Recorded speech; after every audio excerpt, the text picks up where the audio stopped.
Hi, so I'm here with talking to Janice from Rhythmic Movement Training International. My name is Sarah and I'm on the Parent Supportal team. Just a bit about Parent Supportal first before we start talking to Janice. So Parent Supportal is a free resource for parents of children with a disability or a special need or some sort of challenge, where parents can go and get information on a whole range of topics.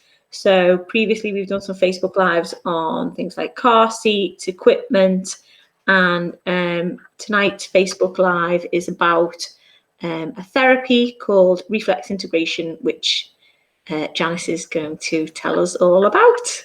Hi, Janice. Hi, Sarah. Lovely to be with you tonight. Great. So I'm Janice. My background is as a primary school teacher. Many years ago, I started out in that line of work, and 20 years ago discovered movement-based learning through initially something called Brain Gym, and I still use Brain Gym today. It's fantastic. But as I used it, I discovered that it's not actually the answer for all kids.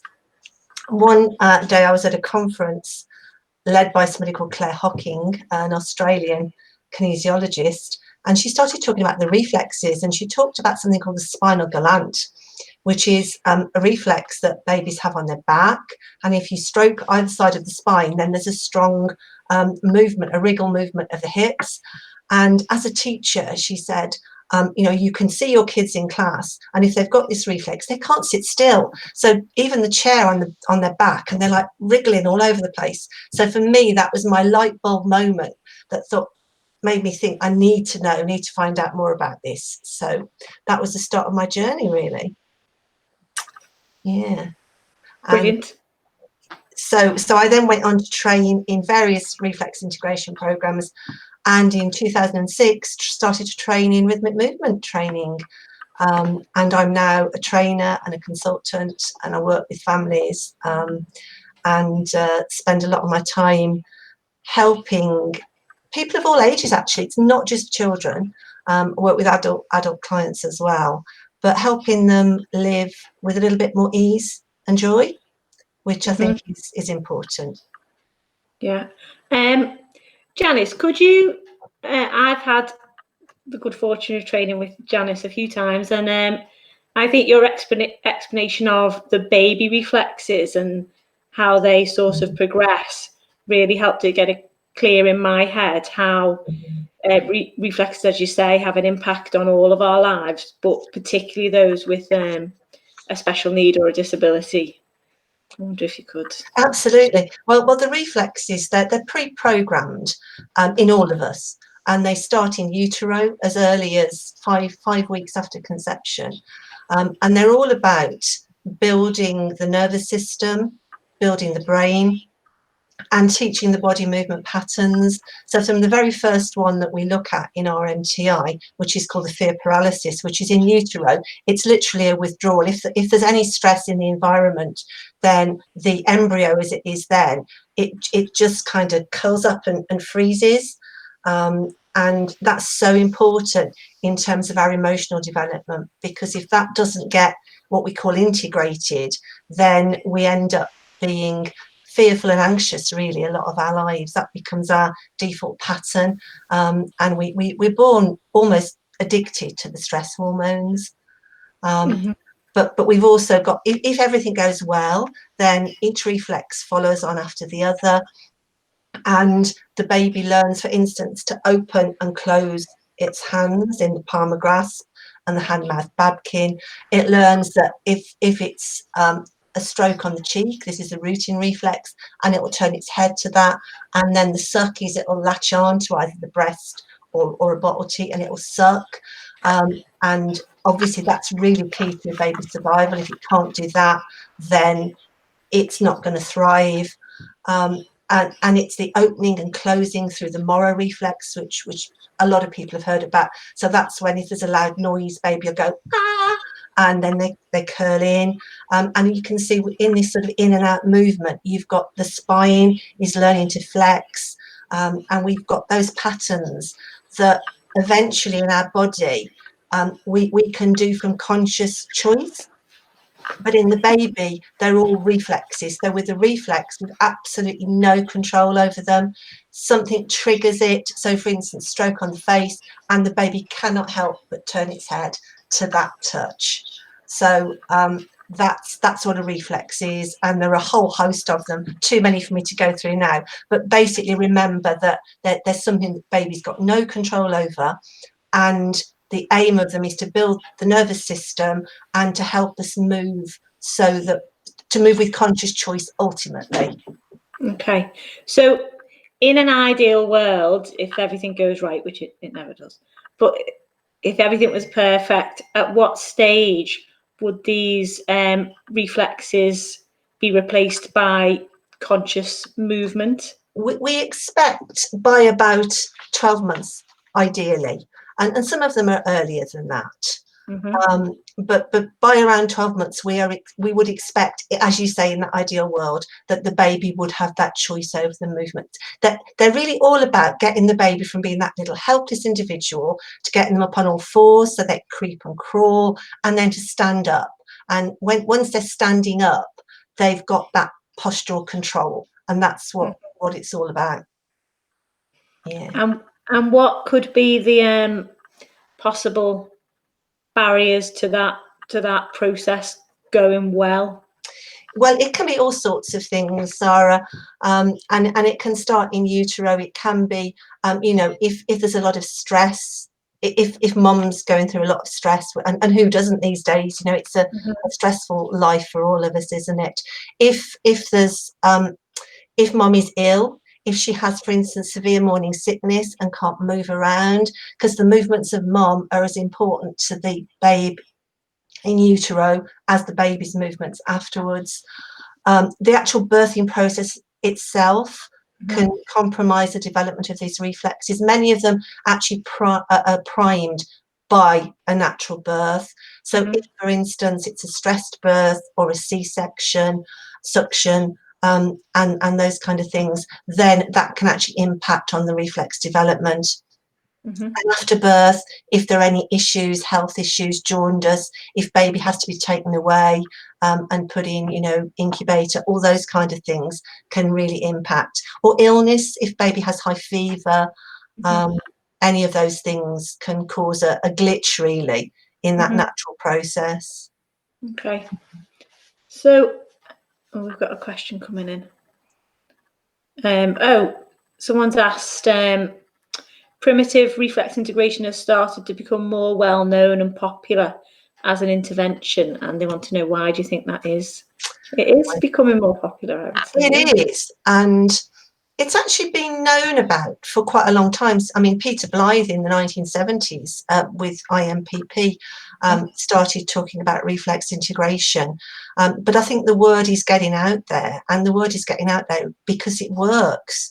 So when we're actually doing movement therapy with babies and children, we're giving the brain a second chance to link up, because if there are glitches, then the neural pathways that have been made aren't as effective as they could be. So in actual fact, with RMT particularly, we're actually replicating the movements that babies would naturally make during the course of the development. So we are helping reorganize that neural system so that we see change. And I think that's bottom line. It's becoming popular because it works. And with people like Chris Evans, I mean, he was interviewed at the start of the year. I'm sure many parents have heard about him talking about his son and the successes they had through reflex integration. Yeah, it's great that the word is getting out there, and then people have a choice. They have all the information, and they're able to make an informed choice. So, like you said, so many ways in which a glitch can occur, and it could be a little glitch or it could be a big glitch. So it could be a child who's struggling a little bit academically at school, or maybe struggling within friendship groups or to regulate their emotions, or it could be a severely challenged child who has large deficits in every area, fine motor, gross motor, sensory, whatever that is. So what you're saying is that reflex integration can help all those people. All of them, absolutely. I mean, it's not a magic wand, and we can never make promises. But all I can say is, in my experience with the majority of children of all ages and all abilities that I've worked with, is that we do see progress. So if I'm working with a child who is very severely autistic, for instance, then the progress might be that they move from non-verbal to making initial sounds.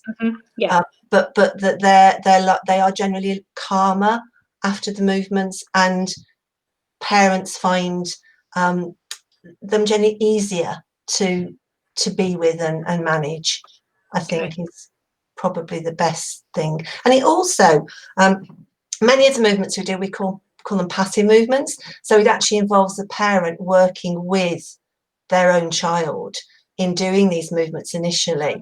And parents and children all report that it really improves that bonding, that relationship between parent and child. Yeah, and I think as well, from my experience, the parents see their own glitches. I like that word. I'm going to start using that word. They see their own small glitches, and it helps them understand themselves and their children better. Totally. I remember having a mum who came on some training with me. I'd been seeing her little boy, and she, as a client, and she became fascinated by it, decided she wanted to train herself. And we were sitting talking about one of the reflexes, and she suddenly looks up at me and she goes, "This is me, isn't it? I've got this reflex, and that's why my child like he is." Because there is a hereditary component to it, I'm sure. As you know, it's like that nature-nurture debate, really. Bottom line, it's a little bit of both, I think. And there does tend to be a pattern that runs in families. I've noticed a few of my own. What could you talk us through the process if a parent wanted to, explore this? Where would they go for information?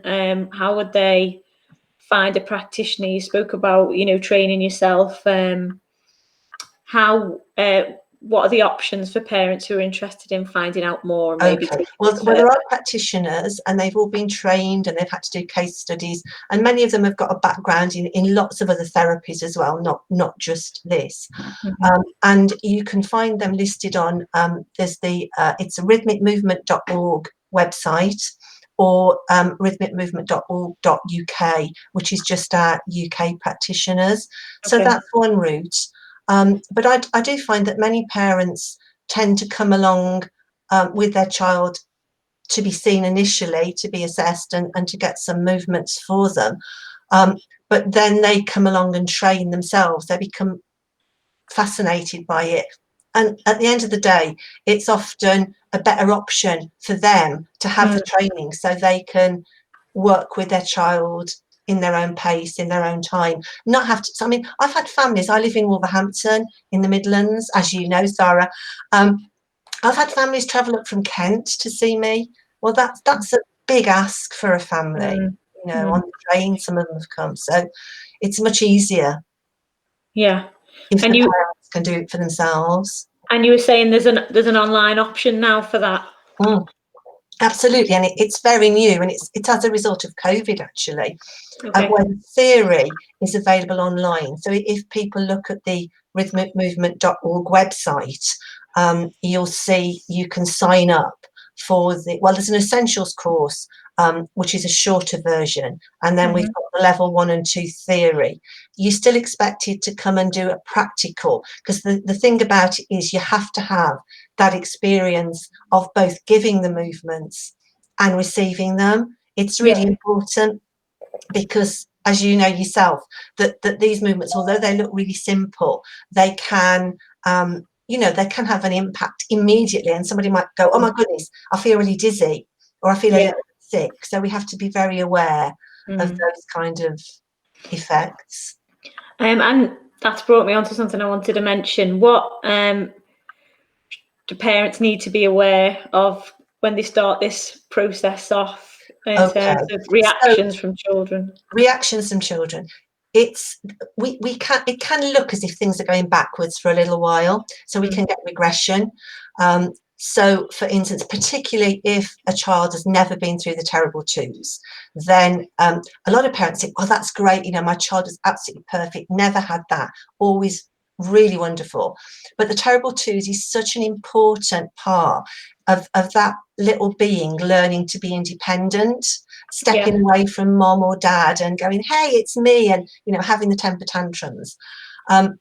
And if they don't go through that at that stage, then it's something they need to go through at some stage. It's a lot easier at 2 than at 22, for instance. So that's one of the things. There might be an increase in sort of bad dreams, or kids might become a little bit more clingy, need a bit more attention or cuddles. Sometimes we can get physical reactions, like they might feel a little bit sick. But it's all about being aware that this is actually progress, because I always liken it to when, if you're spring cleaning your house, you've got to make it worse before it gets better. You have to get everything out and rearrange it before you put it back. And that's what's happening in the brain. We're actually giving the brain a chance to clear out the stuff it no longer needs and make those more effective connections, which leads to the child being better organised from that neurological even perspective. Okay. And typically, how long would that period of regression last in your experience, so that parents would have an idea? If we have a saying in our MTI, which is less is more. So that can mean sometimes we do a ridiculously small amount of work with a child. It can only be maybe 20 seconds of a movement to start with. And if we follow that really carefully, then we tend not to get too much of this behaviour. It tends to happen if we go too fast and do too much. And what we say, if the child does experience that kind of severe regression, we'd advise that you scale back, not that you stop, but you scale back, that you do less, that maybe you would do the movements every other day. Ideally, we'd like them to be done every day. But it's only for a few minutes. It's not an onerous program that takes hours and hours every day. So typically parents would be hopefully spending 10-15 minutes on the movements, would you say? Absolutely. We'd build up to that, and initially probably less, but building up to 10-15 minutes. And I find a lot of parents find that doing the movements before bed is a good time, because they really relax. I mean, I've got one little boy, and he just won't go to bed without his rocking movements. It's like, come on, Mom, time for my movements now. And he's been doing them for probably almost a year, but he could almost move on. But for him, he quite likes. They help him, they calm him, they help him sleep. Lovely. It's really nice. I've got a question come in. It says, how would you know which movements to start with without getting assessed? Or would you recommend it? We have 3 types of movements and something called isometric pressure. The movements we have passive, which are the movements that, as I mentioned earlier, that the parents will do with their child. Then we have active movements, which that we encourage the child to do for themselves. And then we have what we call sitting and kneeling movements, which again are done for themselves. I invariably start off with the passive movements. The passive movements actually target a number of reflexes.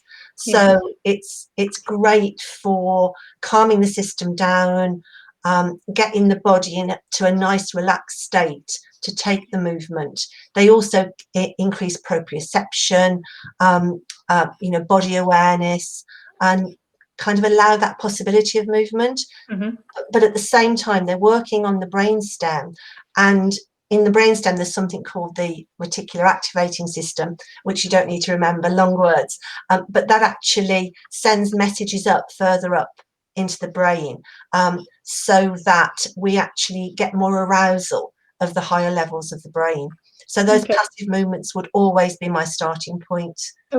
Really. And then other movements, I would look at posture, and I would see, when you're experienced in this, you can look at a child and say, actually, that child has such and such a reflex retain. For instance, if children sit in a W fashion on the floor, then we can say that's a retained symmetrical tonic neck reflex, and we've got specific movements that we could work on for that reflex. Brilliant. Another question. Oh, this is a difficult one. Is there much research in this area, and where could they read it? There is research on the rhythmicmovement.org website. There's a section on research. In the UK, we haven't had an awful lot of research done because, other than experiential, it's what we find and we share, the anecdotal type stuff. But certainly across the world, there have been some research studies, and they're all on the website there. So have a look. But really, in the UK, you need lots of money, and you need the backing of some of the big universities. And we don't have that. We don't have that sort of funding, unfortunately. Yeah. But we do have your system, Sarah, which we're looking forward to using at some point. Yeah. So we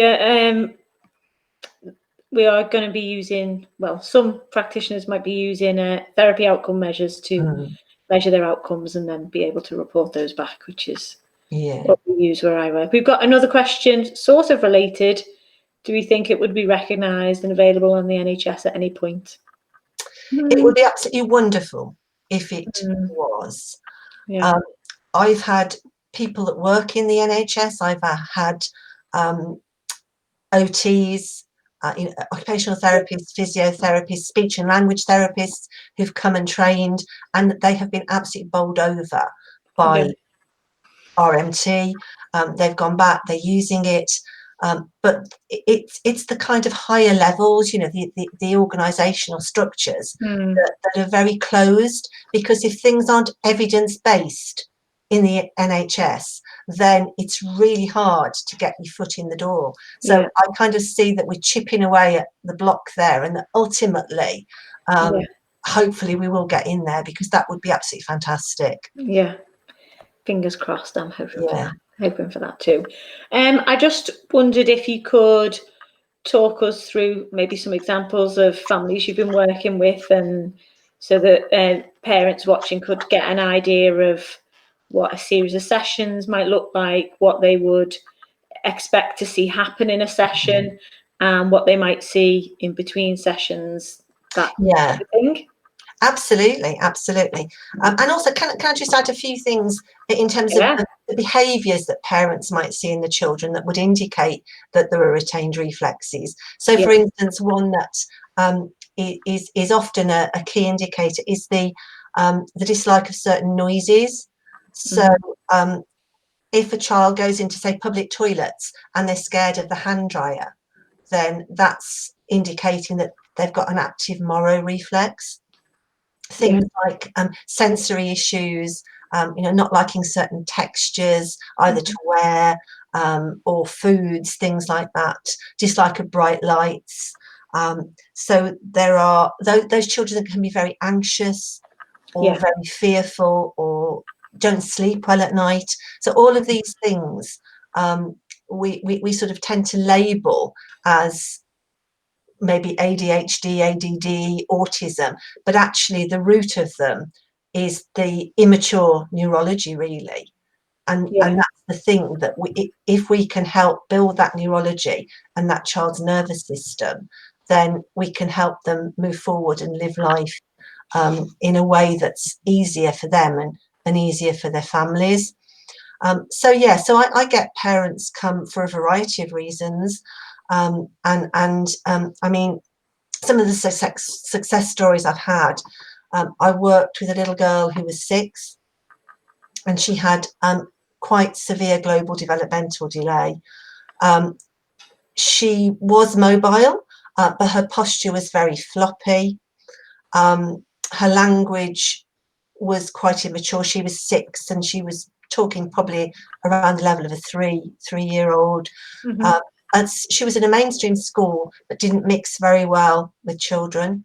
And actually, working with her over the space of about 6 months, we saw a huge difference. I saw her about once a month. So actually, from the point of view of cost, it's not hugely expensive for parents, because practitioners generally don't see the children every week. It would be once a month.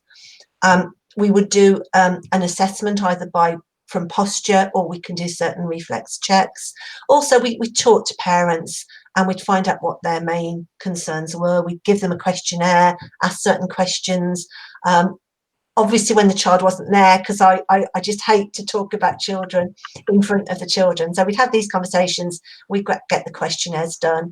And then when the children are here, it would be that sort of seeing them, seeing how they move, seeing how they relate, and then starting on the movement program. And I usually actually would do movements with the parent first of all, so that the child then gets to see what the movements are, and they're not so scared as to what's going to happen to them. Yeah. Then I will do the movement with the child, and then I'll get the parent to do the movement with the child. Yeah. And so we're then building up that pattern, and I'd be asking the child, is mummy doing that like I was? And obviously, if they're verbal, if they're non-verbal, we've got to look for other clues. Yeah. And then I will give, literally to start with, a few movements, probably just 3 movements that the parent will take away, start doing, as I said earlier, maybe just 20 seconds, and then gradually building them up so that they would be doing the movements every day, watching out to make sure what the side effects or reactions were, and then just gradually building up until they were doing the movements for a couple of minutes. And then a month later, they'd bring them back to me and I'd have a look and say, okay, so we can either move on, give other movements, or maybe we need to concentrate on doing these for a little bit longer. So it's very much go with the flow as to what I see when they're with me. And what change might a family see in a month? Just something small, maybe, or does it vary massively? It can vary massively. I mean, sometimes within 6 weeks, once I had a little boy who was 4, and from the first time I saw him to it was 6 weeks, because I think the family were on holiday when he came back, and his mum was just absolutely over the moon because he'd gone from hardly speaking at all to just rattling away, just never stopping. And his nursery had actually, they thought he was autistic, and that was why the mum had brought him to see me. And it was a private nursery, so they couldn't access any support from the NHS. And when I first saw him, I just immediately knew this child, it's not autism, it's something else. And literally simple rocking movements, and within 6 weeks his behaviour changed completely. But that is unusual. It usually takes a lot longer. The little girl I work with the global developmental delay, it took us about 3 months before we saw postural changes. She started to become more upright. Her language improved. By 6 months, teachers at school were saying, "Oh my goodness, she looks taller." Her parents were saying things like, when she goes to the park, she can actually hold onto the swing. Very floppy. And she became much more sociable at school as well, which is really important, I think. Yeah. Fabulous. I've got a question from Sammy, and it says, as a practitioner specialising in motor disorder, I have found reflex integration change is a challenge. So she works with a lot of kids with oxygen deprivation. And she was just asking, she wanted to set more. Do you find the reflex integration changes take longer with those type of children? Absolutely. So she just wants to set realistic expectations. Yeah, the bigger the challenge, the longer it takes, and that's for sure. Yeah. So it does involve patience and persistence. With it, really. And for some children, there are other issues. So it might be that they've got nutritional imbalances. We might need to look at diet. We might need to look at sensitivities to electromagnetic frequencies and such like. So I think if you've got a very, very sensitive child, you have to take it gently, and you have to be prepared to work with a range of other therapists so you can work together and support each other. Yeah. Fabulous. Okay. Is there anything else you want to, we're just coming to the end of our time, anything else that we haven't covered that you want to make sure that you mention, or? I think we've gone through quite a lot there, actually. I see we've been rabbiting on for ages. That's fabulous. Just to say, it's something I'm very passionate about. It's something I feel that we need to get out there more. I feel anybody who works in any area of child development, so I think from the health services, I think midwives, health visitors, I think in school educationalists, and obviously parents, we all need to know about this because it's so important. And as I say, the reflexes, we all go through them, but nobody really knows the impact of what happens if they get stuck in our system, in those glitches that we talked about earlier. Yeah, absolutely. It's my favourite thing to talk about. So thank you very much for giving us your time this evening, Janice. If you could make sure you give us your contact details so people know where they can contact you, and we can make sure when we post the recording of this, we can give your website and all that other stuff, so people can get in touch. So shall I email those to you, Sarah? Or Olivia, that would be great. Yeah, perfect. That's lovely. Thank you so much. It's been a pleasure. Lovely to talk to you. Lovely to see you again. You too. Take care then. Bye. Thanks, now. Janice. Bye. Bye. So I have stopped the stream. Oh,